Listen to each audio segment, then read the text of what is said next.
Hello guys, tuturuan ko po kayo kung paano gumawa ng litag ng ibon. Step by step po ito. Step 1.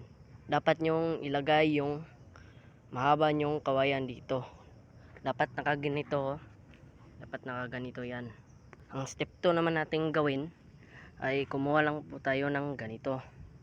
Dapat po naka ganito yung kukunin yung kawayan. At ilagay nyo lang dito. Dapat nakaganito yun, no? Yan. Dapat nakaganyan. Yan. Ang sunod nyo pong gawin ay kukunin nyo lang tong ganito. At kaganito mo lang. Ganito. Dapat nakaganyan yan, no? Dapat yan. Sunod mong gawin, kumuha ka lang ganito. Kahaba yung kawayan mo.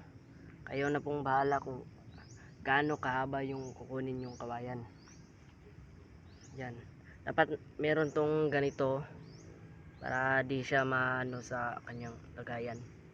Sunod mong gawin, lagay mo lang yung dito. Yan dito. Dapat nakadikit yan para di siya maano, siya malaglag. Yan.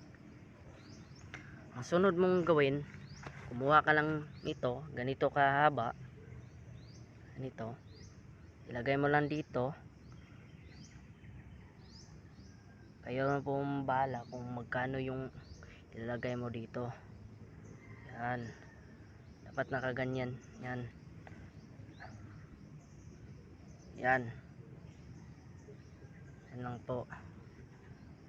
At ang last finishing nito, kunin mo lang to. Yan. Yung tali niya.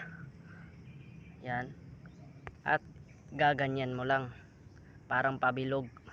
So, tapos na po yung litag ng ibon natin. So, salamat sa panonood. Thank you. Bye-bye.